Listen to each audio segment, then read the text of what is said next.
Saudações a todos, sejam muito bem-vindos ao nosso workshop online sobre qualidade da água. Neste workshop, nós vamos falar sobre a água invisível, especificamente sobre os desafios e obstáculos sobre a qualidade da água em Moçambique. Importa salientar que em Moçambique a nossa realidade demonstra desafios elevados no que diz respeito à falta de acesso à água com qualidade.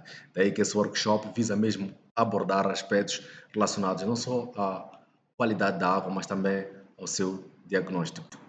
Nesse contexto, vamos passar para a palestra que fala sobre as realidades e os desafios no acesso à água de qualidade nas comunidades rurais. O tema passará ou será apresentado pelo palestrante Ercílio Zimila, do qual terá a bondade de poder explanar sobre o seu tema. Eu me identifiquei muito com esse tema. Já muito obrigado, Elígia, e toda a equipe organizadora por me convidar para fazer parte desta palestra. Eu destaquei alguns, fui à internet, né? Procurei um bocadinho para saber, afinal de contas, o que está a acontecer pelo país. Eu sei que, para mim, nem devia fazer isto, porque já tenho informações muito realísticas, porque eu cresci nessa realidade. Mas queria saber um pouco mais do que se passa um pouco por todo o país. Então, o que me apareceu foi isto, e não é apenas isto. Estes são apenas os jornais nacionais. Existem vários jornais internacionais, incluindo mesmo o Banco Mundial, que falam desses aspectos. A carência de água é um problema sério nas comunidades rurais. E o mais caricato de tudo é que, na verdade, a carência de água não é exatamente a carência de água. São diversos desafios que estão associados a isso. Mas o que nós podemos ver com essas 4 imagens, primeiro, a primeira imagem à esquerda, a primeira do jornal A Verdade, estamos a ver essa senhora que está a tirar água de um poço aberto, que não sabemos ao certo até que ponto é que esta água é própria para o consumo. Estamos a ver aí os animais que estão a passar. Imaginemos, por exemplo, que esses animais defequem ou mesmo bebam esta água. Será que ela ainda é apropriada para o consumo humano? Temos depois aqui a segunda imagem da Rádio Moçambique, que mostra essas 3 senhoras. Estão a carregar bidões de água. Eu, por acaso, carreguei muitos bidões de água na altura. E é exatamente essa realidade que nos enfrentamos. Não sabemos ao certo a quantos quilômetros em que esta água foi retirada. E para piorar, nós estamos... não sabemos ao certo em que condições é que esta água que foi retirada, se calhar num sítio muito longínquo, está. E depois temos esta imagem aqui, que na verdade retrata aquilo que é a realidade de muitos pontos. Infelizmente não encontrei a foto da minha comunidade que tem, aliás, da minha comunidade, sim, exatamente, isto aqui. Aqui, um desses baldes era meu, quando eu fiz esta foto. Era meu, estávamos à espera para que este poço aqui gerasse um bocadinho de água para que nós conseguíssemos fazer isto. E a esta hora eram por aí 15 horas, porque já estávamos para preparar o nosso jantar. Então, é uma realidade muito, muito, muito devastadora para quem acompanha esses aspectos todos, um pouco por todo o país. Nas zonas rurais, a realidade é muito mais séria. É muito mais sério. Nas cidades, pelo menos, temos alguma coisa para beber. Choramos, sim, mas temos alguma coisa para beber. Nas zonas rurais, é um problema extremamente sério. E o mais problemático, na verdade, não é necessariamente o acesso à água, é que nós temos acesso à água, muitas das vezes, imprópria para o consumo. E essa água que é imprópria para o consumo pode nos gerar vários tipos de problemas. A partir da cólera, já temos vários casos de cólera em Moçambique que acontecem principalmente na época chuvosa, diarreias, hepatites, as febres. Depois temos também as longas distâncias percorridas. As pessoas às vezes podem dizer, não, mas é apenas caminhada. Não é caminhada. Caminhada forçada nunca foi boa coisa. E principalmente para os mais idosos, imagine, para as crianças. Quando as pessoas aqui desistem das escolas justamente porque querem ter acesso à água, qual é o nível de violência, por exemplo, que pode acontecer, principalmente violência baseada no gênero, justamente por causa disto? Quando as pessoas aqui nós não podemos garantir que elas tenham acesso ao emprego, porque têm que ficar em casa a tratar desses assuntos familiares, é preciso nós olharmos para esses aspectos todos e entendermos que o problema é extremamente sério. E é preciso nós tomarmos medidas muito mais sérias para podermos terminar isto, para podermos minimizar pelo menos a situação. E este é o vídeo do Banco Mundial. Digam-me caso não estejam a ouvir. Consegue ouvir?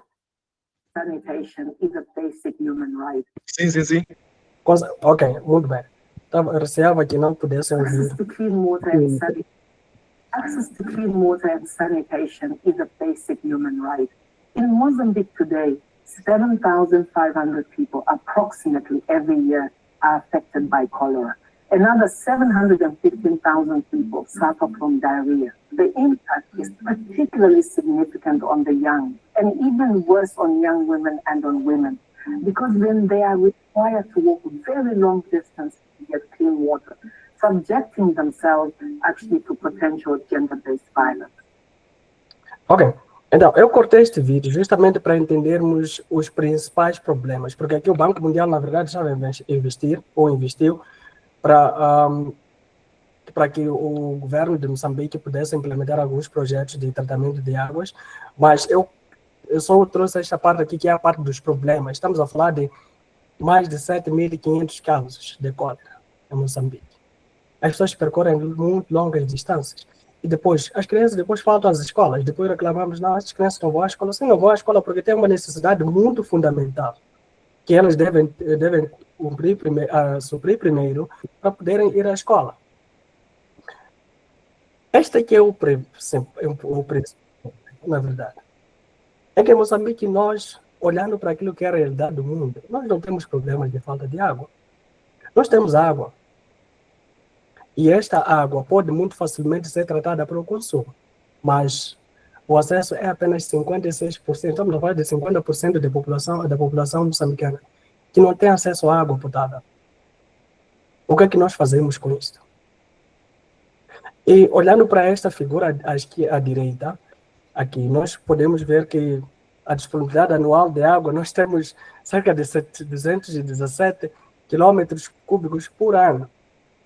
E essa água vem de várias bacias que o país tem, de vários lagos, e ainda assim não conseguimos alimentar a nossa população. O que é que nós estamos a fazer? O que é que nós estamos a fazer? Se nós temos muita água, então temos que ser capazes de alimentar essa população. Esta é, na verdade, aquilo que é a realidade. Em princípio, nós temos a água que pode ser distribuída para o consumo. Neste caso, per capita significa por pessoa.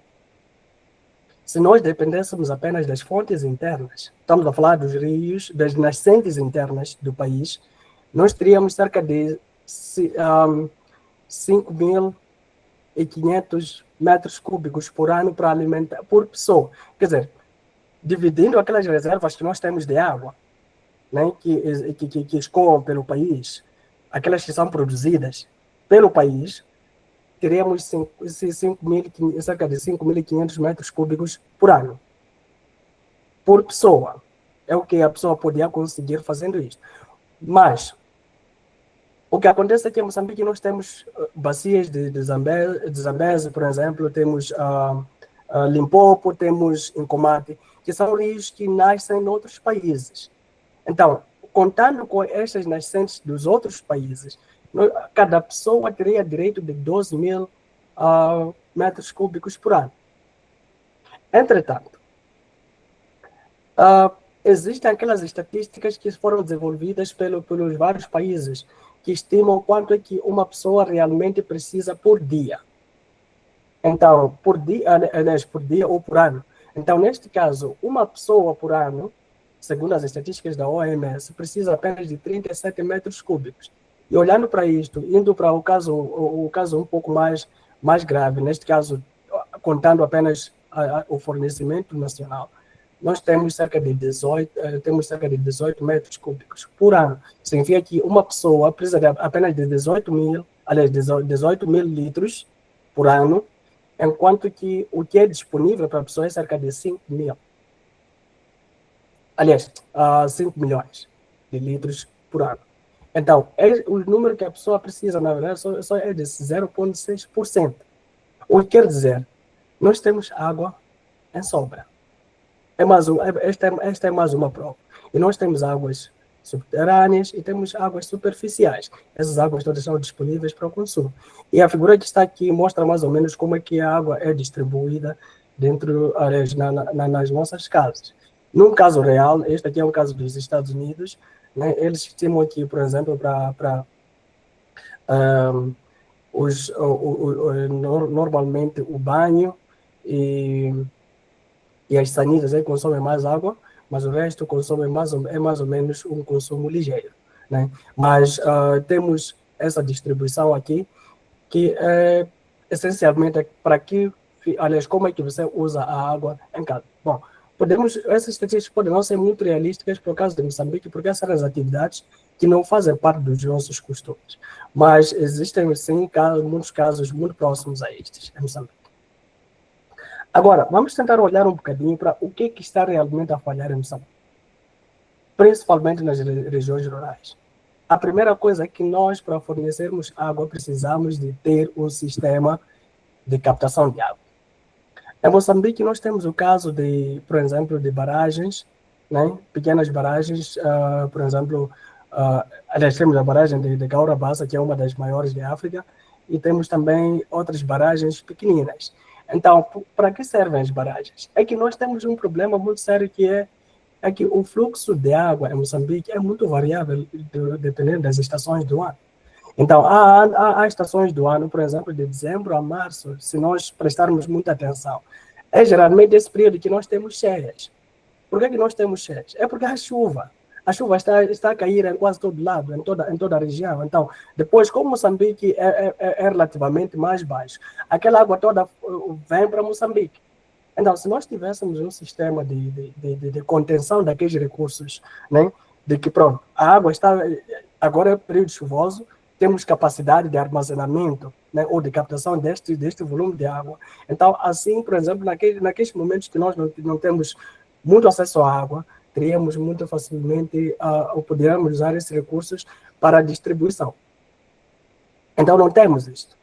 Temos sim, mas são muito poucas. O governo já tem tido algumas iniciativas, mas é apenas, bom, vamos fazer, e isso poderia minimizar também as cheias, de alguma forma, porque as cheias surgem justamente porque nós temos muita água e não temos uma capacidade de gestão desta água. Então, é preciso, uma das coisas que está a falhar é exatamente esta falta de sistemas de captação e gestão de água. Depois, temos também a questão da distribuição. Se nós formos para as regiões rurais, você já deve encontrar que, pronto, pode existir um projeto, por exemplo, na minha comunidade, nós tivemos cheias no ano 2000. Foi exatamente depois das cheias que nós vimos pela primeira vez aquelas bombas manuais. Foi pela primeira vez. Antes, o que nós fazíamos, só tínhamos esses poços rudimentares. E são poços a céu aberto que qualquer tipo de contaminação, qualquer coisa que você atira lá, entra. Então, é preciso nós também pensarmos nessas estratégias. Bom, isto não é novidade para ninguém. Quase todo mundo sabe que nós temos esses problemas aqui, só que é importante que a gente reflita quase sempre sobre esses problemas. Mas também temos o problema do ordenamento territorial. O que acontece é que existem pessoas que estão em zonas muito recônditas.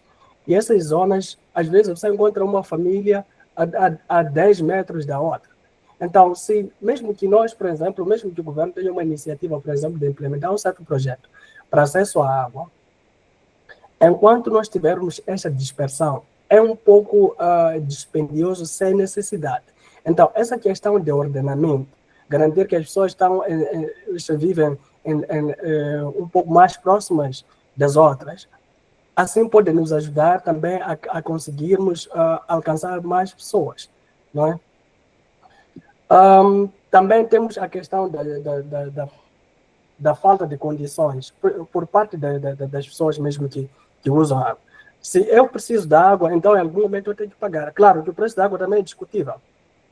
Já há vários estudos que tratam de qual deve ser o preço justo da água.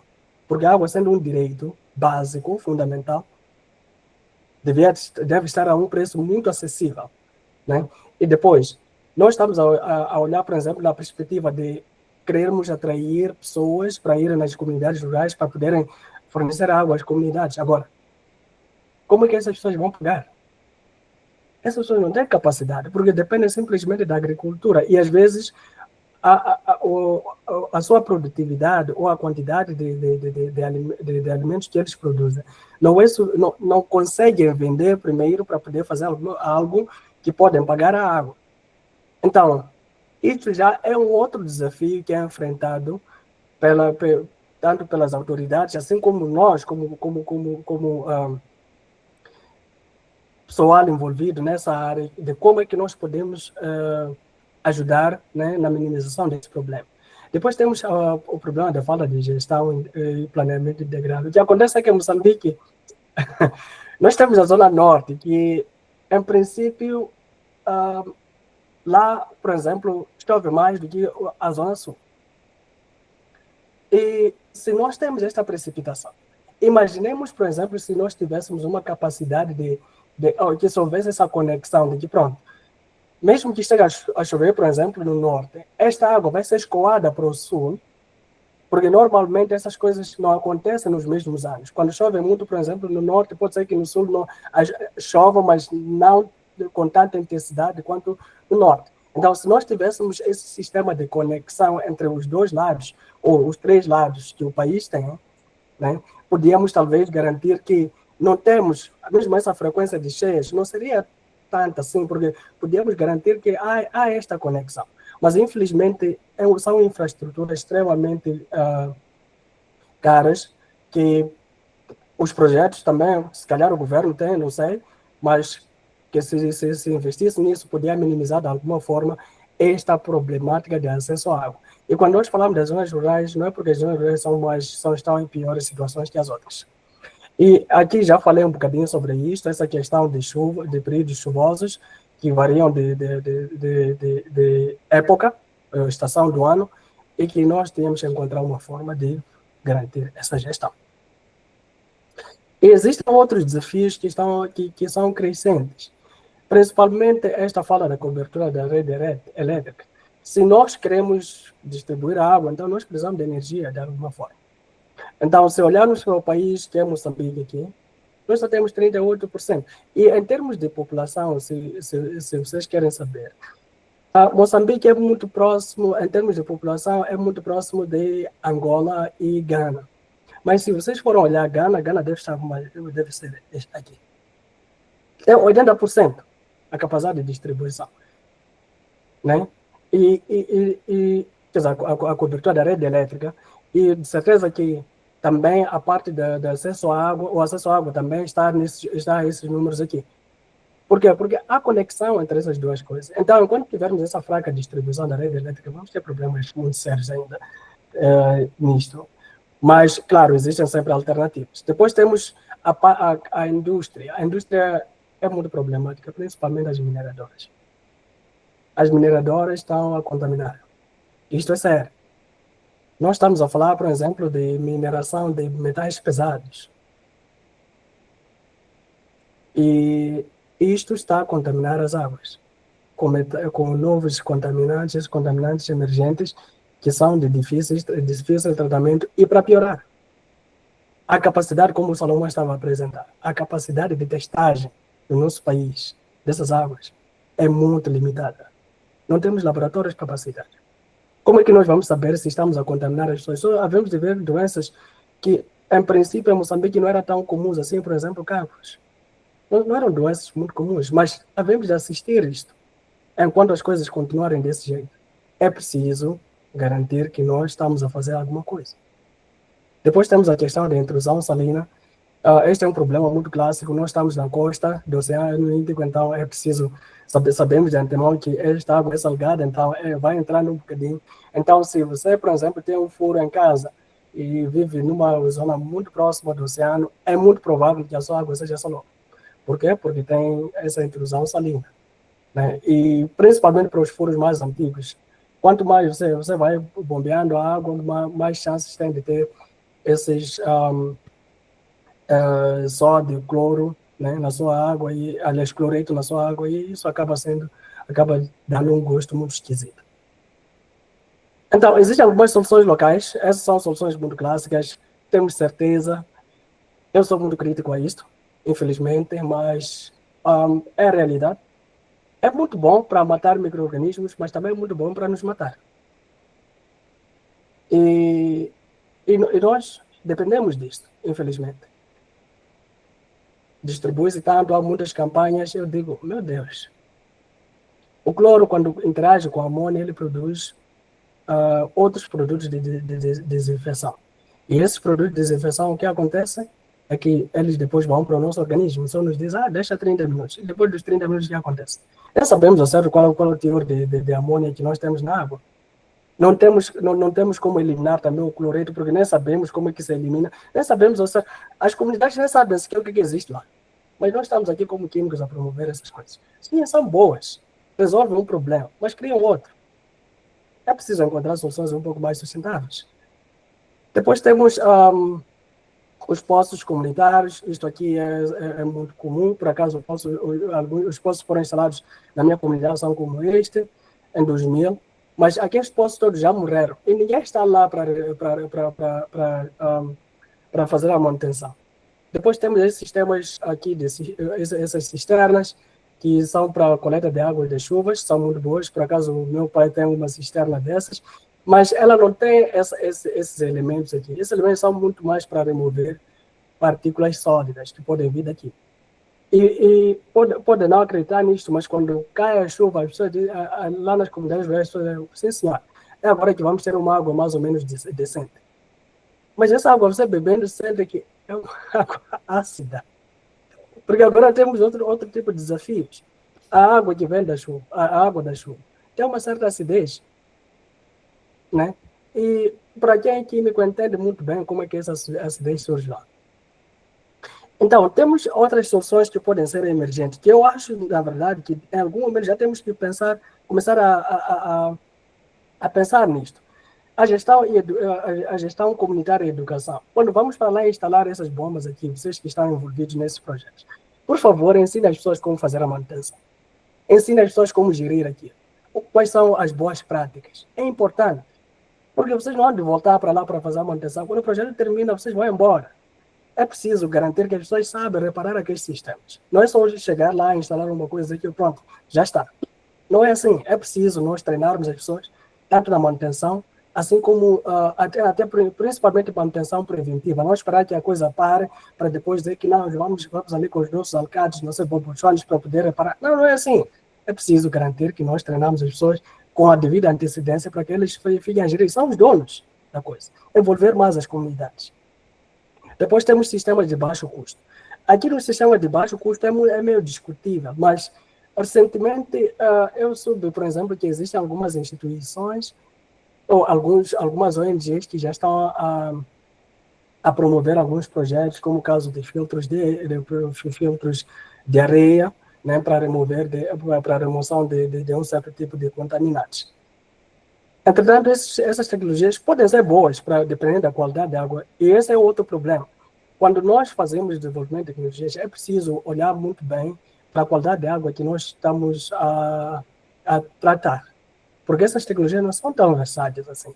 Cada tecnologia remove um certo tipo de contaminantes e é preciso informar as pessoas que nós estamos a desenvolver essa tecnologia funciona dentro desses limites e saber qual é a água que vai ser tratada. Não chegar lá só instalar a coisa, porque pronto, isso aqui disseram que tratava a água, então vou instalar lá. Não é assim como as coisas funcionam. É preciso saber que água que você vai tratar e que tecnologia é apropriada para aquela água. Podemos instalar uma tecnologia muito cara para uma água que não precisa dessas tecnologias, ou uma tecnologia muito barata para água que precisa de tecnologias muito mais avançadas. É preciso fazer um balanço. E olhar também para a questão de fornecimento de energia. Muitas tecnologias, por exemplo, como essas de osmose inversa, que são extremamente caras, precisam de energia. Então, começarmos a pensar nesses sistemas de painéis solares é importante nesta fase para podermos chegar até aqueles sítios que não têm acesso à energia, mas que precisam de água. E barragens comunitárias. Bom, esta vou deixar para o governo. E era isto que eu queria mesmo discutir convosco. Não é conclusivo, mas podemos trocar impressões. E queria deixar queria fechar minha apresentação dizendo que, sabe, nós como engenheiros ambientais, nós como pessoas que trabalham com águas, Nós somos melhores que os doutores, aqueles que estão lá nos hospitais. Eles são bons, fazem um bom trabalho, excepcional. Mas eles tratam doenças. Nós prevenimos doenças. Eles tratam doenças. Imagine, por exemplo, se ficássemos uma semana sem água. Podemos ficar uma semana doentes, podemos aguentar. Mas imagine se ficar uma semana sem água. É preciso refletirmos muito seriamente na forma como nós tratamos esses assuntos, olharmos para esta realidade como uma realidade séria, uma coisa que precisa de uma movimentação muito séria, tanto ao nível mais baixo, assim como ao nível mais alto, e principalmente a advocacia, para darmos a entender às pessoas que o fato de você estar na cidade a viver das melhores coisas, ou a ter acesso às melhores coisas, não é o suficiente. É preciso olhar para aquelas pessoas que não têm acesso sequer ao mínimo. Muito obrigado. Para quem quer se conectar comigo, estão aí alguns links, podem me encontrar no LinkedIn. E muito obrigado mais uma vez à equipe organizadora.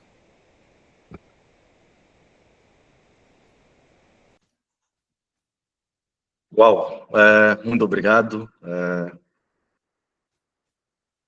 Muito obrigado, Hercílio Zimila, pela riquíssima e vasta apresentação. Pudemos aqui aprender muita coisa, saber muito, até de algumas coisas que não sabíamos, não é? Que não sabíamos, e foi bom entender essa interação que existe entre as diferentes sinergias para fazer face aos problemas de acesso à água com qualidade, principalmente nas comunidades rurais, né? Vimos que não só as comunidades rurais têm essa falta de acesso à água, mas também que as zonas urbanas, não é? Também têm sofrido também pela falta de acesso à água, né? E os desafios são vários, mas também existem soluções que podem ser implementadas para para podermos fazer face a essa problemática. Então, passado isto, as duas apresentações já foram feitas. Vou pedir de forma ordeira que quem tiver uma questão possa levantar a mão. Vejo aí, parece que duas mãos levantadas, e podem também deixar questões no chat, que nós faremos a questão de transmitir aqui para os nossos oradores, para que possam dar o seu parecer. Então, passado esse momento, vou já dar a palavra.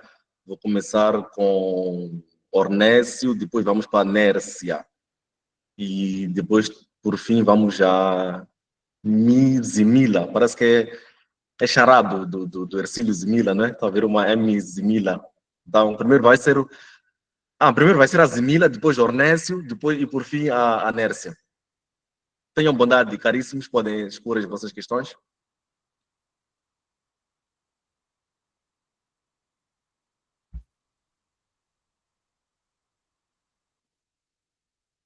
M Zimila, pode expor a tua questão. M Zimila está com a mão levantada, pode expor a questão. É só dizer o nome e fazer a questão.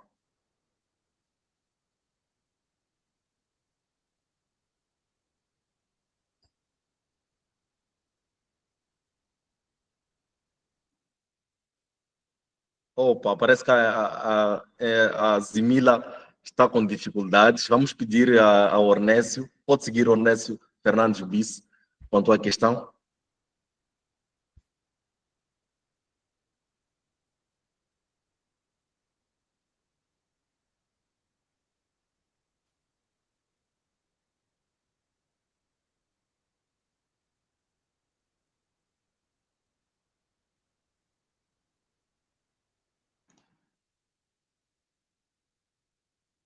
Ornécio Fernandes, estás aí?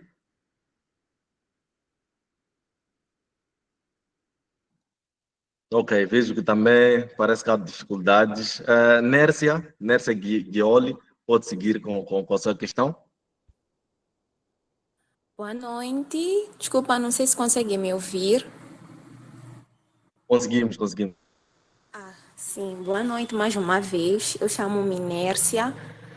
Eu sou estudante finalista de Educação Ambiental na Universidade Eduardo Mondlane, e também sou formada pela saúde, segurança e meio ambiente. Antes de mais nada, queria parabenizar pelo workshop.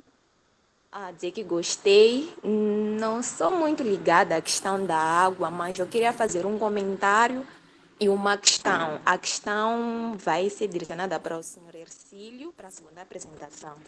E um comentário. Bem, infelizmente, nós estamos numa realidade em que o acesso à água, de facto, é desigual. Nós, principalmente para as comunidades rurais, mesmo aqui no centro, posso assim falar, onde há água, o acesso chega a ser um pouco até restrito. Eu acho que nem podemos correr tanto para as comunidades rurais. Aqui mesmo é Maputo, para quem diz que Maputo tem tudo, há casos mesmo em que acesso à água é difícil. Então, eu acho que nós podíamos ali. Uma das coisas que eu tenho aprendido durante o meu ano de formação é a questão de o alcance dos objetivos de desenvolvimento sustentável e um dos objetivos é o acesso à água potável. Então, mas para o acesso à água potável para todos, num país em questão de infraestruturas, se nós formos a falar de infraestruturas, de apoio de governo, acho que seria um bocado difícil, porque na realidade isso não existe, não é? E podemos aqui propor soluções de, vamos montar sistemas de abastecimento, não, vamos montar sistemas de não sei o que, sistemas avançados, mas nós sabemos que o país em que nós estamos, para isso se aplicar na prática, é difícil.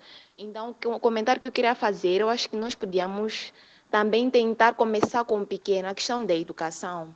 Porque, sinceramente falando, sim, há falta de água, não, falta de água não, a água existe, há falta de acesso à água.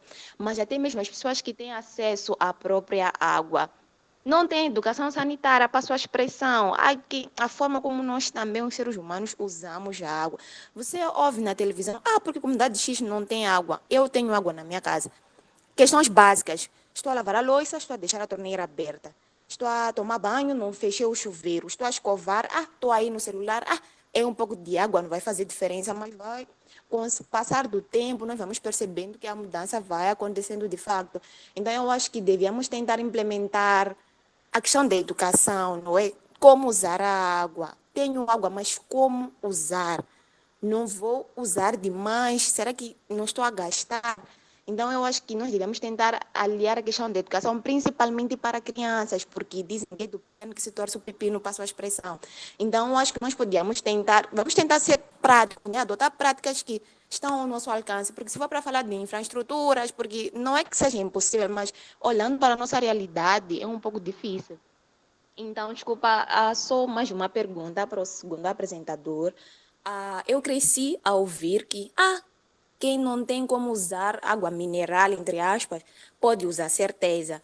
Mas eu não sabia, por acaso, que a questão do certeza na água pode criar certas doenças por conta da composição da mesma certeza. Então, eu gostava de saber que outras soluções nós podíamos usar. Por exemplo, o certeza, não é como eu estava a dizer, eu cresci a ouvir que podemos pôr certeza, deixar 30 minutos na água. Então, uma vez que também tem suas consequências, eu gostava de perguntar quais são as possíveis outras soluções práticas que nós podíamos usar no dia a dia para aquela água que sai das nossas torneiras, porque infelizmente a água sai turva, a água da minha casa sai castanha, e nós usamos o certeza, mas hoje aqui estou a ouvir que o certeza contém algumas substâncias que podem ser tóxicas. Então, eu gostava de perguntar quais são algumas soluções que nós podemos usar para substituir essas coisas práticas que nós temos acesso no nosso dia a dia. Muito obrigada.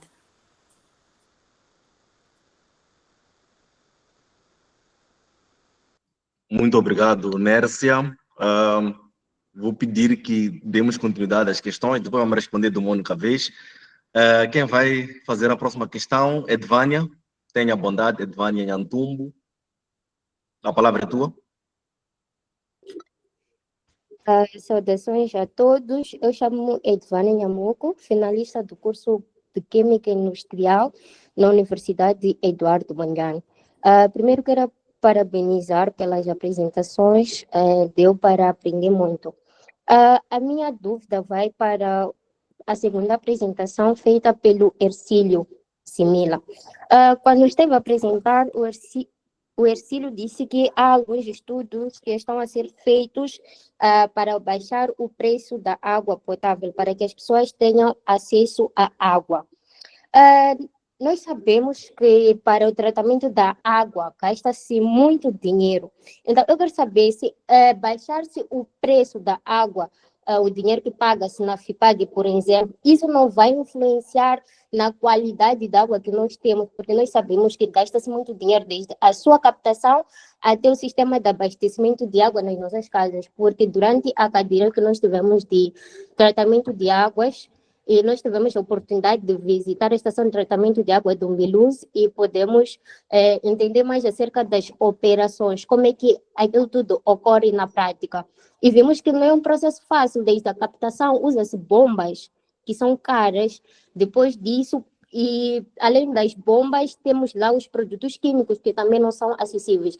Então, eu gostaria de saber se isso não vai influenciar na qualidade da nossa água, porque a Nersa esteve aqui a falar de que a água em casa dela sai turva e usavam a certeza, apesar de ter nos dito lá na estação de tratamento de água de que apesar de a água ser turva não significa que não está dentro dos parâmetros aceitáveis. E isso pode se dever devido ao cloro e outras coisas. Muito obrigada. Muito obrigado, Edvânia. Não sei se mais alguém tem alguma questão com mão levantada antes de passarmos para as questões do chat. Mais alguém gostaria de fazer uma questão?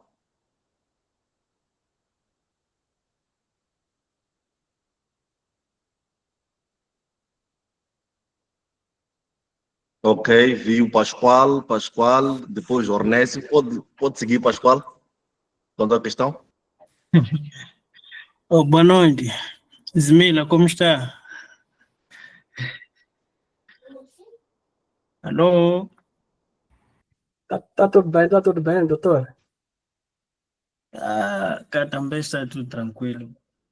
Primeiro, parabenizar o workshop, os organizadores do workshop e as apresentações que passaram por aqui são muito interessantes e eu acho que me espelham também, uma vez que falou-se muito também da zona rural, claro que também falou-se muito mais a parte técnica na primeira apresentação, mas primeiro eu só queria fazer algumas observações e também algumas perguntas. Acho que sim, uma observação em relação à apresentação do Dr. Zmila, que a apresentação foi muito interessante, mas é o que eu talvez esperava e talvez o Dr. Zmila pode explicar melhor isso. Claro que ele trouxe alguns métodos que já são usados para o tratamento de água, né? Quer dizer, alguns métodos mais... Quer dizer, alguns métodos, por exemplo, ele deu um exemplo de um dos métodos que, por exemplo, o pai usa não para tratamento de água, mas sim para captar a água e mesmo sem essas condições de filtrar a água. Mas a minha questão é, como engenheiro ambiental, eu esperava, por exemplo, alguns métodos alternativos, não de baixo custos, e provavelmente podiam ajudar essas comunidades a tratar essa água, conforme, por exemplo, o Salomão trouxe alguns kits, por exemplo, de baixo custo, que, por exemplo, pode detectar alguns problemas na própria água, mas é basicamente essa minha questão que eu tinha. E outra questão que o Dr. Zmila trouxe, que eu podia dar uma observação, essa questão de distribuição da população, eu acho que é muito mais no sul do país. No norte é um pouco diferente, as populações são muito mais, pelo menos a experiência que eu tenho, é como se fosse mais ou menos nas zonas rurais, é como se fosse aldeias comunais. Então, eu acho que seria um pouco mais aplicável, segundo o que eu entendi, aquilo que é um dos problemas, por exemplo, de responder os problemas da população, por exemplo, no acesso de água com qualidade, neste caso. Eu acho que no norte seria mais aplicável, uma vez que a população vive praticamente na mesma zona, não é? Apesar desses problemas que você mencionou, por exemplo, a questão de mineração, entre outros, né? Então é isso. E outro ponto que eu tinha em relação ao Salomão. O Salomão fez uma boa apresentação, mas eu achei, há um ponto que ele tocou que falou, por exemplo, de CPMS. Eu acho que nem sempre nós podemos pensar no equipamento de ponta da última geração, neste caso, para análise, por exemplo, de água. Nós devemos olhar muito mais a própria matriz. E eu, por exemplo, eu vi que os analitos que ele mencionou, a não ser que tenha outros, não é? Eu acho que não há necessidade de pensar muito no CPMS, porque de facto o custo de operação, assim como de manutenção, é muito caro mesmo. E olhando para as realidades de Moçambique, a realidade do nosso país, eu acho que não é muito aplicável. Não é muito aplicável mesmo, porque sempre vai dar problemas. Isso. Não sei se foi claro a minha explanação.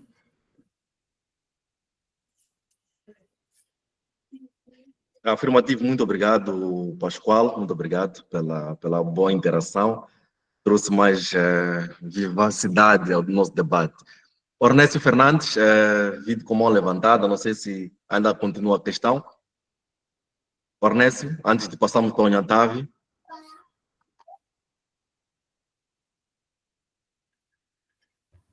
Conseguem ouvir, Antônio? Sim, agora sim. Estou a ter certas dificuldades aqui. Boa noite. Parabenizar a iniciativa e dizer que o debate a apresentação foi boa.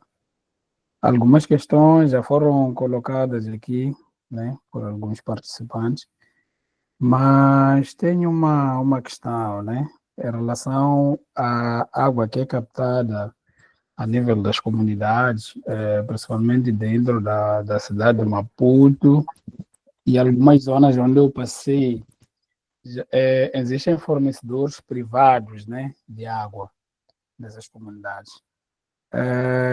Eu gostaria de saber quais são os procedimentos que podem ser adotados, se calhar, para monitorar e garantir a qualidade dessa água, né?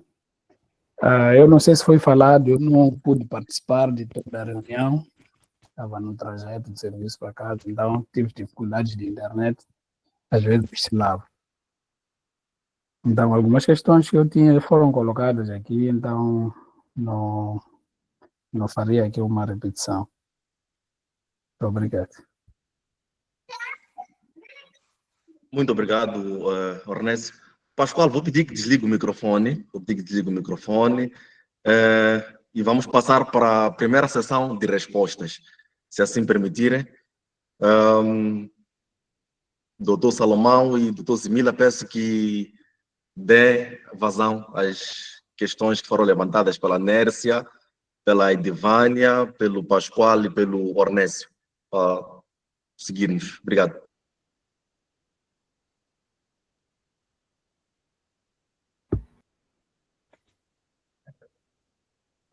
Muito obrigado. Eu tive questões da Nércia e o primeiro foi o comentário. Sim, a questão da educação, Nércia, é crítica, é fundamental, é importante que nós eduquemos as pessoas, porque realmente a água nunca... O que nós acreditamos que é a realidade, porque a água sai nas nossas torneiras, não é a realidade da maioria. E é preciso encontrarmos, sim, um mecanismo para tal, e o primeiro mesmo é a educação. É ensinarmos as pessoas quão importante é ter aquele fluido e quão difícil é. Acho que isto também é muito importante. E quais são as consequências que podem vir caso a pessoa não leve essas recomendações a sério. Depois, quanto ao uso da certeza, alternativas à certeza, acho que essa questão também se associa um bocadinho à questão do Pascoal. O que nós podemos fazer, por exemplo, se nós não recomendamos a certeza? Bom, a certeza, o importante que você deve perceber, Nércia, e quase todos, é que certeza é cloro, e cloro é um desinfetante. Então, ele foca-se, ou ele sempre vai atuar nos micro-organismos. Estamos a falar de vírus, bactérias, e protozoa e tantos outros. Mas, protozoários neste caso, mas quando olhamos para contaminantes químicos, a certeza não funciona. E você falou aqui da turbidez, neste caso, recebe água turva em casa. A certeza não chega a eliminar a turbidez. E a turbidez não chega a ser um problema assim muito sério. É muito sério dependendo do que causa a turbidez. Né? Então, este é o principal ponto. O que causa a turbidez? Mas, para ser sincero, eu prefiro que a água seja turva, porque quando a água é turva, pelo menos me desperta a atenção de que esta água aqui pode não ser própria para o consumo. Do que ter uma água bem limpinha, porque a água bem limpinha é que pode ser muito mais perigosa, porque neste momento você nem sabe o que está lá. Mas olhando para as alternativas, por exemplo, eu não posso garantir isto com muita certeza que vai funcionar, mas existem sim alternativas, por exemplo, os filtros. Os filtros, de alguma forma, garantem um pouco disto. O que eu ia recomendar também às autoridades que distribuem a certeza, deviam também ter o outro produto que elimina a certeza. Quer dizer, quando você coloca a certeza na água, ele elimina os vírus ou outro tipo de micro-organismos. Existe um procedimento posterior que aquele excesso de certeza é eliminado através desse outro produto. Né? Existem esses produtos. E as plantas de tratamento de águas têm esses produtos. Eles usam quando são plantas de tratamento. Só não dizem quando eles já são nas casas, o que é esquisito. Então, é importante que olhe-se para as coisas nessa perspectiva para poder se encontrar essa solução. Mas também existem essas soluções, por exemplo, alguns sistemas de desinfecção baseados em ultravioleta que não usam nenhum químico. Né? Então, seriam boas alternativas para este caso aqui. Só que lâmpadas são caras. Este que é o problema. Então, a questão da água é uma questão muito cíclica, que é preciso um trabalho muito profundo. E, aliado a isso, eu posso já responder à questão de Edvânia, de como é que nós podemos gerir a questão do preço da água. O preço da água é calculado não necessariamente na base do custo de produção da água ou do custo de tratamento da água. O preço da água, muitas das vezes, é subsidiado. Não é o preço real. É subsidiado, porque se fosse o preço real, a água seria muito mais cara do que aqui. Normalmente, o governo, pela sua responsabilidade com a comunidade, eles sempre vão ter um preço subsidiado. Estou a falar das zonas urbanas onde faz aquele tratamento, um tratamento para várias pessoas. Mas quando já vamos para as zonas rurais, os fornecedores privados que aplicam os preços para poderem ter algum lucro. Né? Então, esses privados, muitas das vezes, que aplicam os preços relativamente que vão de acordo com aquilo que é a receita deles, né? O quanto é que nós produzimos e quanto é que as pessoas devem pagar. Mas o preço da água mesmo é subsidiado, em muitos casos. Pode existir um ou outro caso em que não é, mas muitas das vezes o preço da água é subsidiado. Então, o governo deve sempre intervir de alguma forma. Depois, quanto aos métodos alternativos, Pascoal, eu evitei muito falar disto, porque levaria muito mais tempo. Mas, nas zonas rurais, as tecnologias que me vêm em mente agora, por exemplo, são esses filtros. Os filtros de areia e também carvão. Né? Já vi alguns projetos, por exemplo, em que as pessoas desenham este pequeno projeto e a ideia é ir às comunidades, por exemplo, instalar um filtro de carvão. Então, aquele filtro de carvão as comunidades poderão usar.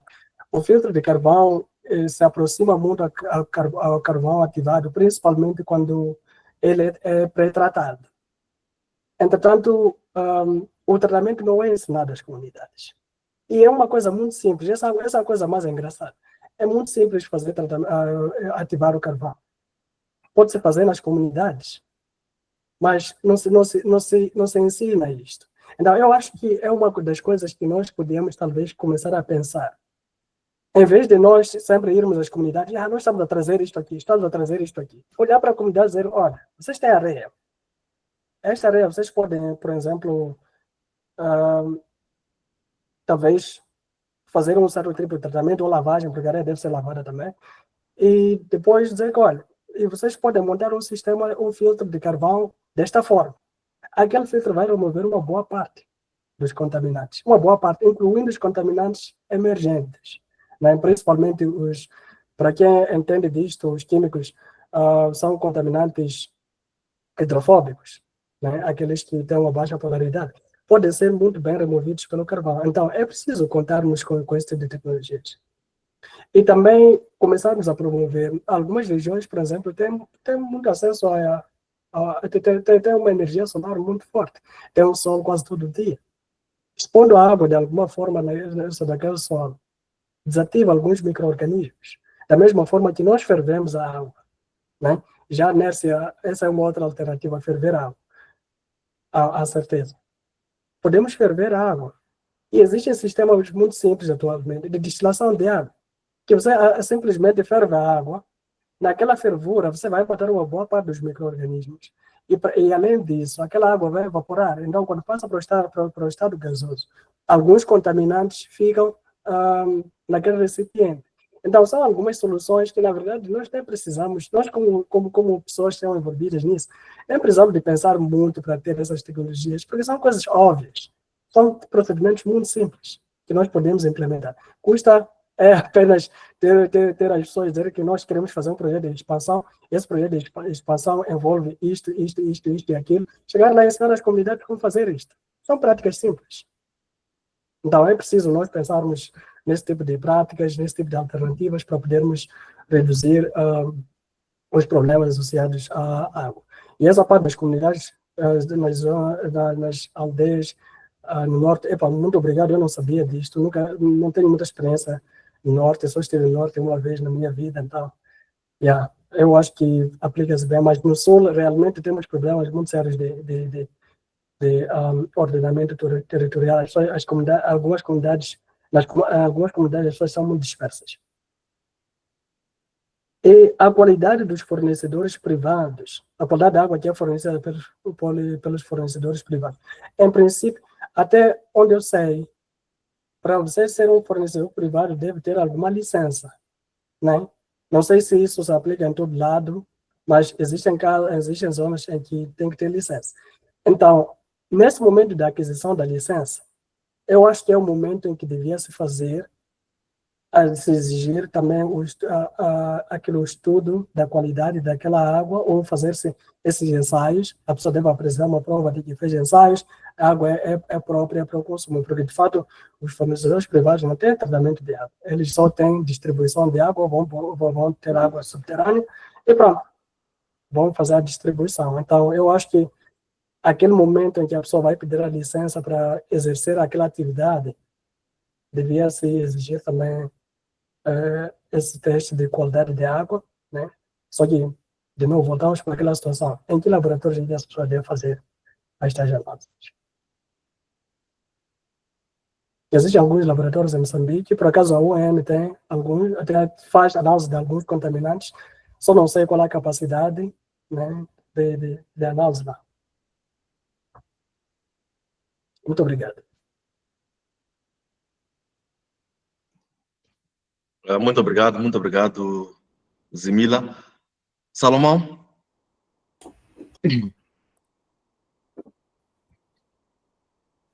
Boa noite mais uma vez. Começo por responder à questão do Boavida Macamo, que ele questiona se existem em Moçambique laboratórios que fazem análise de pesticidas. Existe sim, Boavida, laboratórios que fazem essas análises.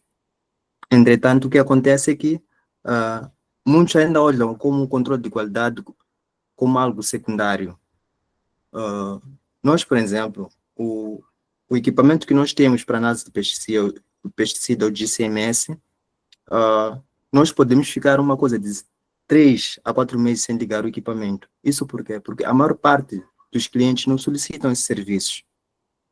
E GCMS não é para ligar-se só para fazer um único parâmetro ou talvez uma única amostra.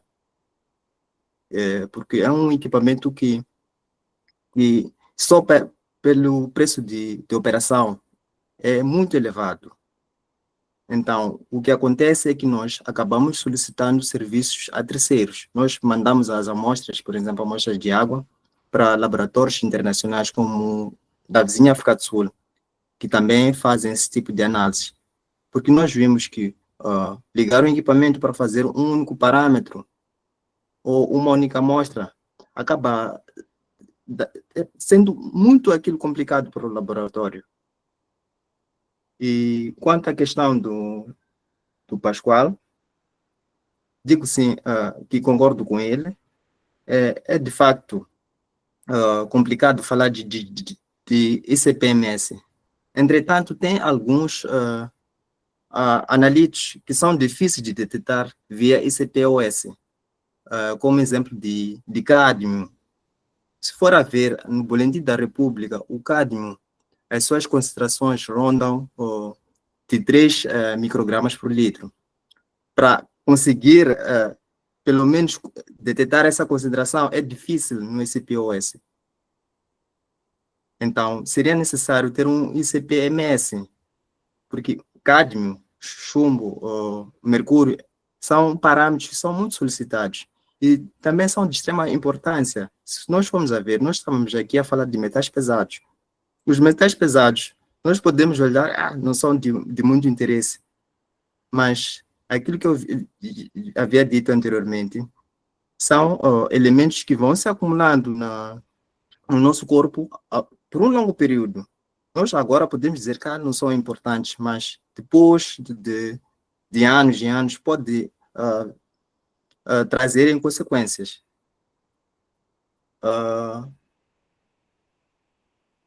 Quanto à questão do Ernesto, do Ornécio, neste caso, dizer que se ele quiser algum contato de laboratórios, podemos lhe enviar a posterior, porque existem vários laboratórios, por acaso eu conheço vários laboratórios que fazem esses serviços. Muito obrigado. Obrigado, Salomão, pela explanação. Vamos agora passar para as perguntas do chat. Tem algumas perguntas que foram feitas aqui no chat. A pergunta do Boa Vida, o Salomão, já deu uma parte da resposta. Ele perguntou quantos parâmetros ou elementos químicos em nossos laboratórios são acreditados para avaliar a qualidade da água, e a segunda pergunta esteve relacionada em relação aos pesticidas que muitos agricultores usam para aumentar a produção de alimentos. Qual é a capacidade dos laboratórios na avaliação desses compostos na água, sabendo que cria problemas sérios à saúde? Penso que o Salomão deu uma resposta que sim, faz análise de pesticidas em laboratórios nacionais, precisando de contato, pode-se até facultar, né, para fazer face a isso. Temos a questão do Francisco Munguambi, essa ainda não foi respondida. Francisco pergunta como garantir água potável de forma sustentável em zonas rurais, considerando limitações financeiras, logísticas e culturais. Essa é a questão para o Zimila, como garantir água potável de forma sustentável em zonas rurais, considerando limitações financeiras, logísticas e culturais. Temos também uma questão do Celso Elija, escreve: boa noite, parabenizar os painelistas pela abordagem didática e simples apresentada para um tema complexo e vasto como este. Ele gostaria de saber dos painelistas o quão saudável pode ser a água fervida para o consumo humano. O quão saudável pode ser a água fervida para o consumo humano. Quais contaminantes comuns não podem ser eliminados por este método, ou seja, pelo método da fervura. E para a água contaminada com metais pesados, ele gostaria de saber se existem indicadores ou marcadores no mercado que podem ser usados para titular e identificar a presença de metais pesados. Temos essas duas questões no chat. Uma para o Zimila, a primeira, e a outra para o Zimila e também Salomão, a do Celso Elija. Tenham bondade, caríssimos.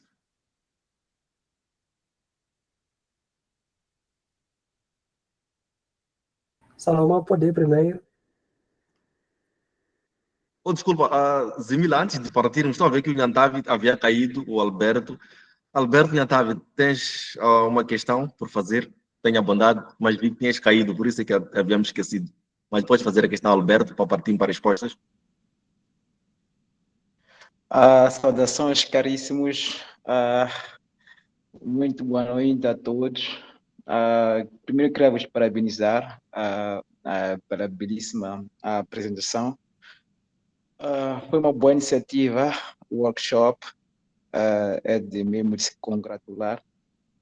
Bem, eu quando caí queria fazer um comentário que, na verdade, quando voltei, percebi que o outro participante havia colocado a questão e que um dos painelistas, o Zimila, já estava a comentar acerca. Mas, se calhar, queria repisar alguns pontos, porque tenho muita experiência naquilo que é a questão daquilo que é o ordenamento nacional, o ordenamento territorial a nível nacional. Tenho a sorte de conhecer cerca de 80% dos distritos a nível nacional e, por acaso, vivenciei lá muitas experiências que têm a ver com a questão da água. Uma das coisas que eu pude notar e que também discordo um pouco com um dos participantes que disse que não havia muita dispersão a nível das comunidades, a nível nacional. Eu acho que não gostou muito a verdade, porque o que acontece é que as localidades elas estão dispersas uma das outras e a densidade populacional nas localidades ela é muito reduzida, tanto que, sob o ponto de vista de custo-benefício para a instalação do sistema de captação de água, vamos dizer, por exemplo, usando painéis solares, acaba não sendo muito viável, porque a comunidade que está num certo ponto, em termos de número de habitantes, é muito reduzida. Então, eu queria também revisar um pouco esse ponto. Outro ponto que eu pude ver pela minha andança a nível nacional é que quase que 90% das fontenárias montadas a nível das comunidades, todas elas estão inoperacionais. O Zimila já havia feito um comentário acerca disso, que muitas das vezes as ONGs financiam projetos de instalação, ou seja, de montagem dessas fontenárias, entretanto, não capacitam as próprias comunidades para a questão de boas práticas para o uso e também daquilo que é a própria manutenção, o que acaba propiciando com que as fontaneiras, depois de um certo período, parem de funcionar. Mas muitas das vezes são coisas muito pequenas que propiciam a avaria dessas fontenárias. Eu, por exemplo, pude questionar em alguns sítios o porquê das fontenárias não estar a funcionar. Às vezes é porque a fontenária danificou-se uma simples borracha, ou então uma parte da bomba entrou ar, não sei o que, coisas bem pequenas que se as ONGs, tal como dizia o Zimila, capacitassem pelo menos de uma parte da comunidade para saber fazer a manutenção daqueles equipamentos, se calhar não haveria assim tanto estresse em relação à escassez de água. Mas eu queria também partilhar um dado que mencionou Zimila, mas eu pude ver, estive na Índia uma vez, pude visitar uma comunidade e eu percebi que nessa comunidade também havia falta de água. Mas eles estavam a produzir filtros artesanais, usando mesmo areia e carvão. Em algum momento, acaba sanando essa questão de não ter que se recorrer a fontenárias, porque as fontenárias, quando se danificam, há uma grande dificuldade da sua reparação. Agora, se apostar nos filtros artesanais, se distribuir por cada família, ou ensinar a eles como se produzir um filtro artesanal, eu acho que seria uma mais-valia para as comunidades. A nível das zonas rurais, há algumas empresas que já comercializam os filtros. Compras o filtro, acoplas na tua torneira, para o caso, por exemplo, em que o nosso Sistema Nacional de Abastecimento, por exemplo, FIPAG, quando abastece água com características físicas que a gente consegue ver ao minuto, olha, esta água aqui sai com uma certa imundície. Então, aqueles filtros praticamente já ajudam a limpar aquela água e a sair uma água um pouco mais com uma característica física mais apetecível. Tenho visto também que tem por aí, a nível do mercado nacional, a venda. Também trabalho com isso, sou empreendedor, para ele ser químico. Quem quiser comprar pode entrar em contato comigo. E então, é basicamente isso que eu queria trazer aqui como comentário. O Zimmer já tinha feito bons comentários acerca disso, mas eu queria também repisar, também transmitir um pouco daquilo que é a minha experiência com o tratamento de água a nível daquilo que são as províncias e comunidades locais. Obrigado. Muito obrigado, Alberto Yantar. Vamos passar para uma questão também rápida que fez no chat, Samuel Domingos Comboli. Ele escreveu: boa noite, parabenizar os panelistas. Gostaria de saber como é feita a identificação dos metais pesados na água. Como é feita a identificação dos metais pesados na água? Penso que podemos responder essas questões, depois vamos seguir talvez para uma última ronda, né? Estou a ver que o Pascoal levantou a mão novamente, mas peço primeiro que responda essas questões, em seguida vamos passar para outra sessão.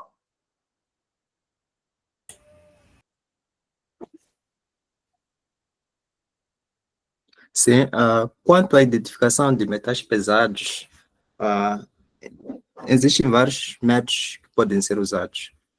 Um dos métodos, eu já tinha mencionado antes, pode-se usar o ICP-OS, também existe analisador de metais pesados, e também pode-se usar o ICP-MS para determinação dos metais pesados.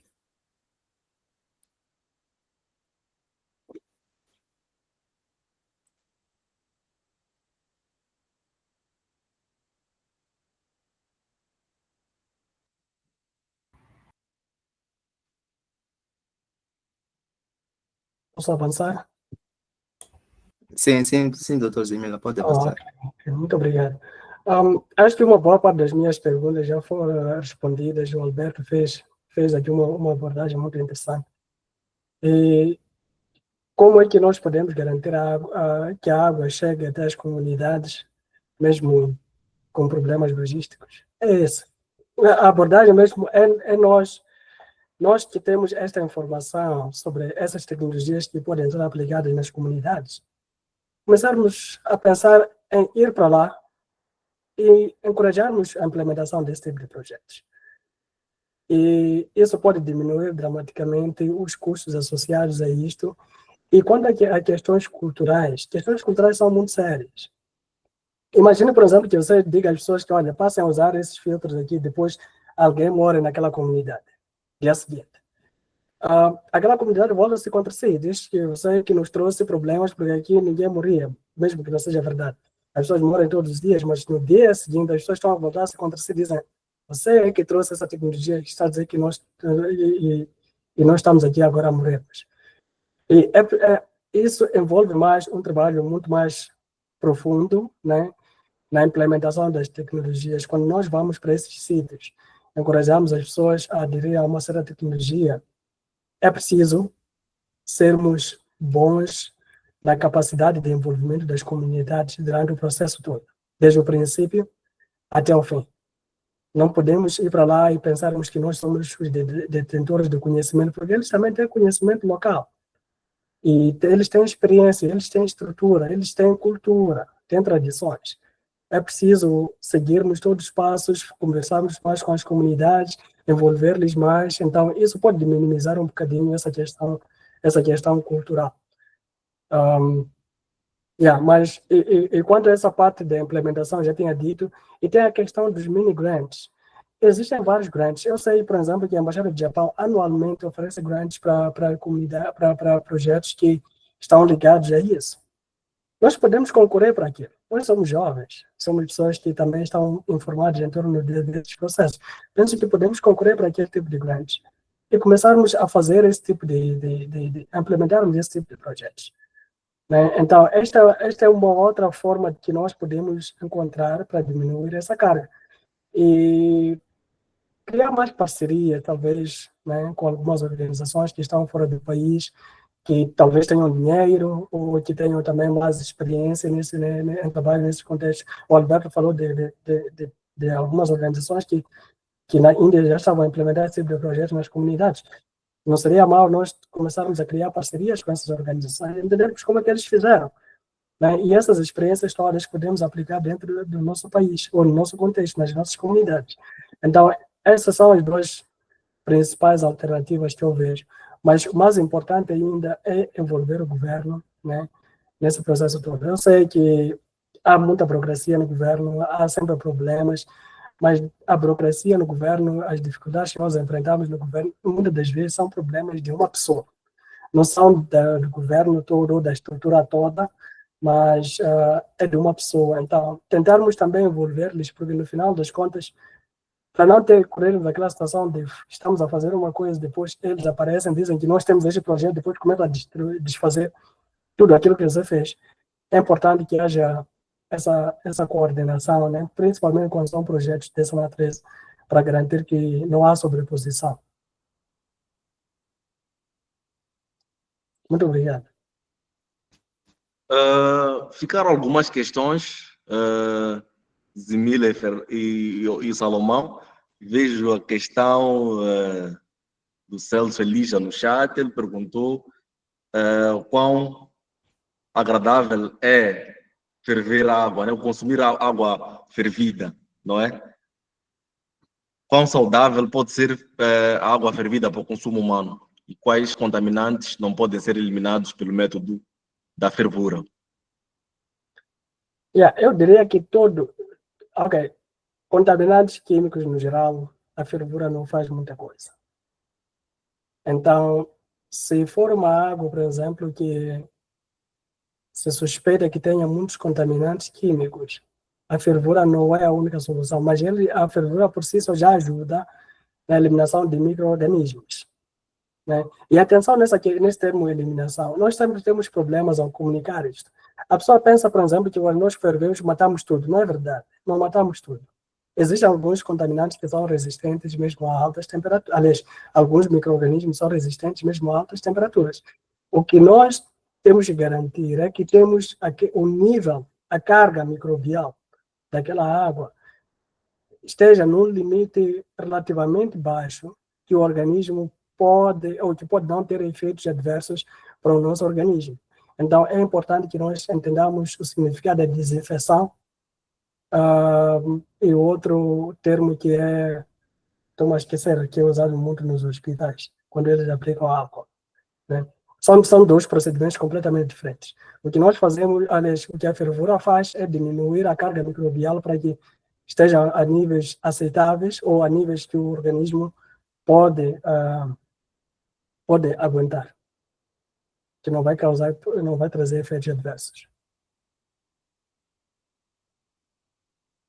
Então, se tiver contaminantes químicos, é perigoso beber essa água mesmo que você ferva. Muito obrigado, Zimila. Vamos passar agora para a última ronda, se calhar. Vejo aí mãos levantadas do Marvin dos Santos e do Pascoal. Vamos começar com Marvin, depois terminamos com Pascoal. Marvin, Pascoal. Espero que consigam me ouvir. Conseguem me ouvir? Sim. Ok. Muito obrigado, Antônio, pelo espaço. Muito obrigado, Dr. Salomão e Dr. Zmila, pelas lições de hoje. Acredito que nos abriu os olhos em certos aspectos a todos. E, bom, não tenho necessariamente uma questão, mas é um acréscimo ao que o Alberto Inhatalo estava aqui a acrescentar também. Porque a dado momento, alguns anos atrás também, bom, só para voltar um bocadinho, né, só para apresentação, sou engenheiro químico de formação e também sou entusiasta, né, nessa questão de tratamento de água.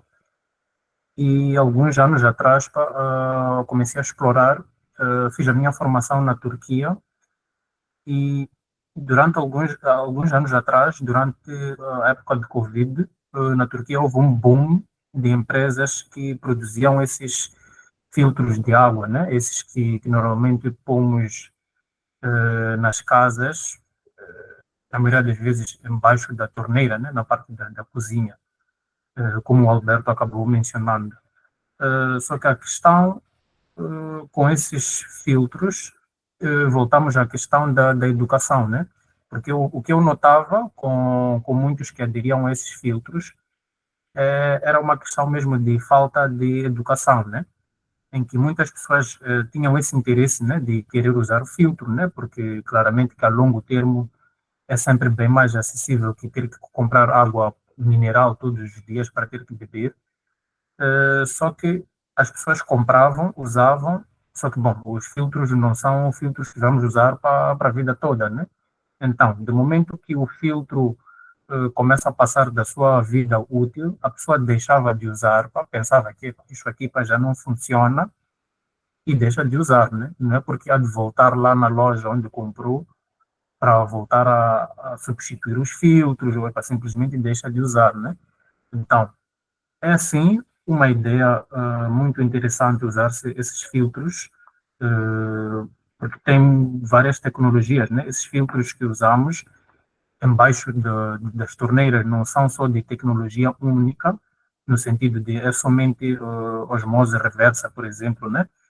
Praticamente é o mesmo processo que usam as fábricas que produzem, né, água mineral, mas de forma mais já em uma escala menor, né, para casas ou alguns negócios, porque eles usam, na maioria das vezes, entre 3 a 6 filtros diferentes, seja de algodão, ultravioleta, osmose reversa, carvão ativado e ozono, por exemplo. Mas aí vem a questão do que falou-se aqui ainda hoje, com o Salomão, que tocou no assunto, né, de termos laboratórios para conseguirmos fazer a testagem dessas águas. Porque o que acontece mesmo, usando os filtros, é que às vezes vamos usar filtros para tratar algo que nem temos na nossa água mesmo, a princípio, né, que sai das nossas torneiras. Então, é daí que temos que unir a parte do empreendedorismo, claro, de usar os nossos filtros, com essa questão técnica de termos laboratórios capacitados para fazer essa ligação, né? De, ok, esta nossa água tem isto e agora vamos precisar deste e este tipo de filtro ou este tipo de tratamento para poder prosseguir. E era só isso mesmo que queria acrescentar. Muito obrigado pelo espaço. Muito obrigado, Marvin. Pascoal e depois o Sérgio Schlenk também. Acho que vai ser a última intervenção, acredito eu. Vamos, Pascoal, pedir a tua capacidade de síntese e, por fim, Sérgio Schlenk mandou mensagem no chat.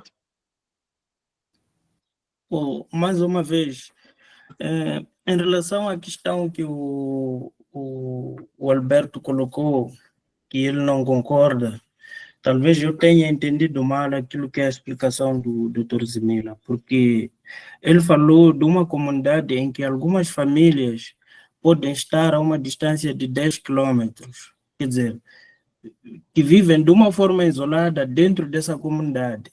E eu, segundo a experiência que eu tenho no norte, não é muito comum uma família estar isolada dentro de uma... Normalmente as comunidades estão muito mais, estão acumuladas no mesmo lugar. É basicamente isso. Eu olhei neste fio de pensamento. Não estou a dizer que toda a comunidade está exatamente, por exemplo, numa localidade, não. Pode andar dentro do distrito, encontras uma comunidade que está concentrada num único lugar e assim sucessivamente. Então, razão pela qual eu acabei explicando que no sul, de facto, sim, existe esse problema. No sul é mais recorrente encontrar algumas comunidades em que as famílias moram numa zona, pode ser a uns 10, 15 quilômetros da comunidade central, posso usar essa expressão. Eu usei basicamente este fio de pensamento para eu chegar nessa conclusão que no norte exatamente o problema não é da forma como no sul as comunidades estão tão dispersas. É basicamente isso que eu tinha. Muito obrigado, Pascoal. Vamos passar para o Sérgio Schlenk. Muito boa noite. Não sei se conseguem me ouvir. Sim, conseguimos ouvir. Muito boa noite. Em primeiro lugar, gostaria de agradecer pela oportunidade, né, de tecer algumas impressões relativamente ao tema. Em segundo lugar, também pedir perdão por ter entrado tarde, né? Não estava a conseguir aceder à plataforma, mas felizmente nos minutos finais consegui aceder, né? Se calhar possam ter abordado acerca desse problema ou desse aspecto só para levantar aqui, né? Antes de mais nada, gostaria de me apresentar. Sou Sérgio Schlenk, formado também em Química e mestrado também em Engenharia Química. Também já trabalhei por um período muito curto num plano de ampliação do escopo do laboratório do Bureau Veritas para o meio ambiente, mais focalizado na análise de água, né? Atualmente vivo em Tete e, no entanto, tenho me deparado principalmente com vários problemas relativamente a esse recurso escasso que é a água, né? Do ponto de vista de análise, a qualidade da própria água também. O que tenho enfrentado principalmente na altura em que eu trabalhava no Bureau Veritas é que nós tínhamos muitas dificuldades em arranjar mecanismos para a precipitação do ferro, né? Ou para análise ou quantificação, ou mesmo a remoção do ferro na água para o consumo, né? Então, não sei se o Salomão, né, poderia, se calhar, compartilhar alguma experiência, se já teve situações de gênero e como contornou caso teve situações de gênero. E, além do mais, também já assisti a algumas defesas que falavam sobre a qualidade da água, né? E uma defesa que me levantou algo bem interessante foi a aplicação de sementes de moringa para o próprio tratamento de água, que é bom, né? É muito bom, mas eu acredito que poderia também envolver uma estrutura multissetorial, né? Porque a pessoa que estava a defender era um candidato na área do meio ambiente, gestão ambiental. Então, poderíamos, se calhar, se tentar maximizar esse tipo de iniciativas, porque acredito que, pelo menos, o plantio de moringas para o nosso país pode ser muito mais sustentável, mas temos que envolver outros setores, podem ser os engenheiros químicos, os ambientalistas, entre químicos e outros também que podem, se calhar, contribuir de uma forma positiva para se investigar qual é esse tal princípio ativo que pode ser isolado para o tratamento dessa água, né? Que seria muito interessante para as nossas comunidades, uma vez que é uma árvore que pode se plantar ou de fácil plantio no nosso país, né? Muito obrigado. Muito obrigado, Sérgio Schlenk. Salomão? Desculpe-me, Carlos Schlenk, não entendi bem a questão. Queria saber se quais são os métodos para eliminar o ferro na água ou análise de ferro na água? Não entendi muito bem a questão. Mas, basicamente, para a eliminação seria muito bom, né? Porque nós, aqui em Tete, temos muitos problemas, né, com esse metal, visto que é uma região que, que está cheia de rochas e minerais. Então, nós nos deparamos com tanta dificuldade em remoção do ferro. Não sei se tem alguma tecnologia ou já deparou-se com uma situação do gênero, uma vez que trabalha nessa área há bastante tempo, que pode nos ajudar a resolver esse problema, né? É basicamente isso. Muito obrigado. Ok. Muito obrigado pela questão. Talvez passar a questão para o Dr. Zimila, porque eu sou mais especializado na análise do próprio ferro do que no tratamento do ferro. Não tenho um método, desconheço um método moderno para a remoção de ferro neste momento, mas acredito que o Dr. Zimila possa ajudar nessa questão. Muito obrigado. Bom, para não falar aqui coisas da minha cabeça, eu prefiro que primeiro, a primeira coisa que eu acho que pudesse fazer, o ferro existe de várias formas, né? Pode ser o ferro 3, ferro 2, então é importante primeiro saber qual é o tipo de ferro que está lá. Porque pode ser uma precipitação simples que funcione, e pode ser também que você use outro tipo de tecnologias. E o ferro realmente é muito problemático, porque ele precipita-se em quase todo lado, né? Infelizmente, e depois dá aquela cor meio, se for ferro 3, aquela cor meio, não sei se é castanhada ou amarelada, por aí. E não é aquilo que nós queremos. Então, eu acho que esse seria o primeiro passo, depois pode-se ver outras alternativas. Mas podemos falar, depois da reunião, Schlang, para ver, quem sabe se eu posso dar algum palpite nisso. Tá certo, tá certo. Tá certo, muito obrigado. Sim, sim. Sem nenhum problema, podemos calar, abordar depois do fórum, sem nenhum problema. Ok. E quanto a Moringa, sim, concordo consigo. Só que, talvez eu seja meio pessimista, né? Mas eu sempre tenho sido muito reticente, às vezes, quando nós fazemos um pequeno estudo, depois dissemos que, isto aqui pode ser, sim, pode ser. Mas é preciso estudos muito mais aprofundados. Moringa foi muito promovida e teve a mesma sorte que a Jatrofa teve na altura quando se falava de energias renováveis. Mas depois daí a Jatrofa desapareceu. Eu, por acaso, fiz parte de um projeto de Jatrofa e os resultados eram bem aquém daquilo que se promovia. Então, muitas das vezes, esse tipo de coisas são problemáticas quando as políticas vão à frente da ciência, né? Os políticos chegam lá, começam a fazer isso das suas, depois a ciência vem mais tarde. Então, honestamente, acho que a Moringa para o caso da Moringa, devia se fazer muito mais estudos, porque a água não é simplesmente eliminar contaminantes. É também garantir que quando eu ponho a água na boca, sinto que isto aqui é água. A água não pode ter gosto.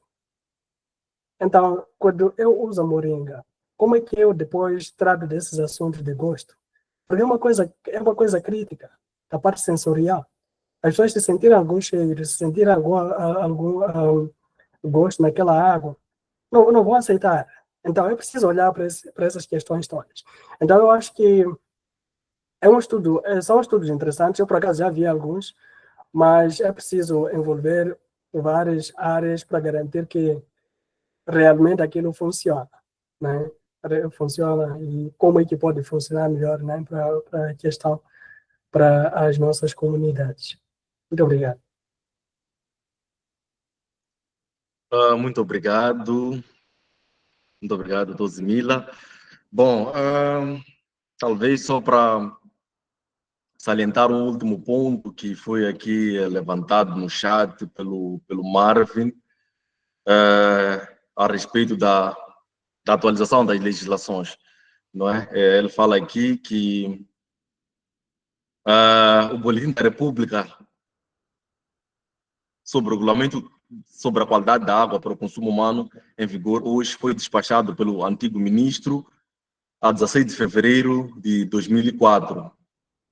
Então, passam mais de 20 anos e as nossas necessidades, tanto a nível nacional como a nível per capita ou pela população, sofreu várias alterações. E nós ainda nos baseamos em processo de 2 décadas atrás, que sirva de uma chamada de atenção aos atores responsáveis. Claramente, podemos concordar realmente com a explanação do Marvin.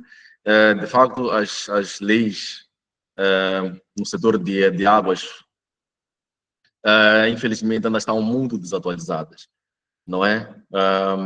De facto, usamos um decreto para fazer comparações de padrões que ainda estão um pouco limitados, ou estão fora do período, visto que, com o passar do tempo, aquilo que é o nível de exposição a um certo contaminante tem sido cumulativamente maior, não é? A concentração de nitratos, por exemplo, que foi determinada há 24 anos atrás para uma água bruta, hoje em dia já acreditamos que pode ser diferente, dadas as atividades que têm acontecido, não é? A nível antrópico, que possam fazer com que haja esse causamento do aumento de nitratos.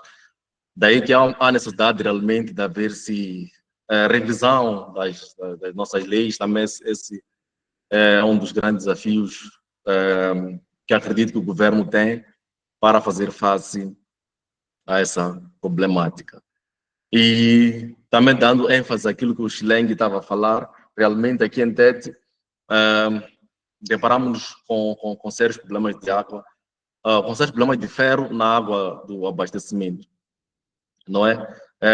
E o tipo de ferro que foi identificado, alguns estudos que foram realizados, né, na instituição que trabalho, estudos hidrogeológicos, identificou-se que é um tipo de bateria de ferro, ou seja, é um ferro que encontra-se combinado com oxigênio, acredito que seja o ferro 3, mas que também tem muita influência de bactérias que são chamadas de bactérias de ferro. E como recomendação para a FIPAG, não é? Ou para a ADRC, que faz abastecimento de água, aqui ao nível da cidade, foi que eles alterassem os regimes de bombeamento da água. Por quê? Porque quanto mais baixo acredita-se que for a quantidade de oxigênio, porque esse ferro ele combina-se através dessa bactéria com oxigênio. Então, a recomendação é que a FIPAG, para reduzir os níveis de ferro na água, que já está presente, tem que alterar os regimes de bombeamento, ou seja, disponibilizar pouco oxigênio para que reaja com o ferro e forme esse ferro que vem contaminando as águas. É uma questão de estudo ainda que está sendo feita, porque quando analisamos a água bruta e comparando esses regimes de bombeamento, por acaso já tentamos fazer aqui na nossa instituição, aquela água que eles bombearam com esse regime baixo de oxigênio, realmente reduziu significativamente a concentração de ferro, né? Pegamos a água bruta antes de ser analisada, ou antes de ser tratada e antes de ser bombeada, depois analisamos comparando esses regimes. Então, há uma pequena significância naquilo que é a alteração. Então, para pelo menos esse ferro que dizem que existe cá, esse ferro combinado aí na forma de bactéria, e reduz em parte pela alteração do regime de bombeamento, né? Pelo menos para a água subterrânea. Para a água superficial não temos tido assim muitos problemas de ferro, por isso é que até está-se a pensar atualmente em mudar a fonte alternativa, não é?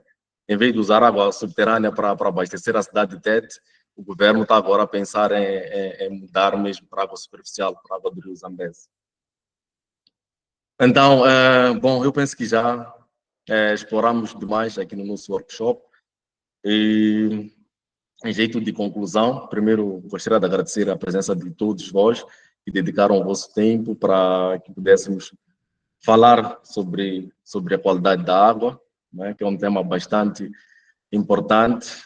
Precisamos conhecer primeiro a água para podermos saber proteger e também protegermos a nossa saúde dos diversos problemas que aqui vimos, não é? Seja em termos químicos, assim como microbiológicos, né?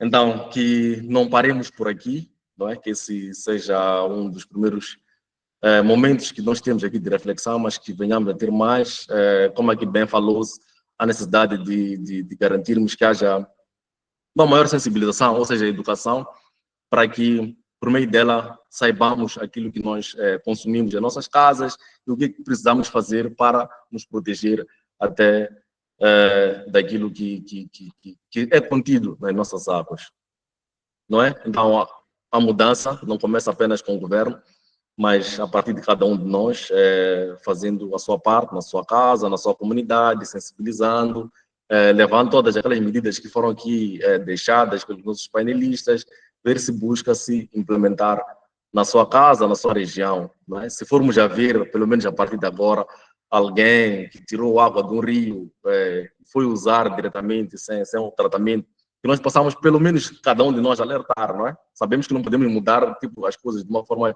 genérica no seu todo, mas se eu puder, pelo menos, ver que alguém está a tirar água do rio, nós vivemos aqui próximo ao rio, é comum ver alguém levar um balde e tirar água no rio. Se a gente ver essa pessoa tirar água e já alertar que antes de beber essa água, antes de usar, pelo menos ferva, pelo menos tente usar um filtro de pano, né? Tem alguns filtros usando panos, né?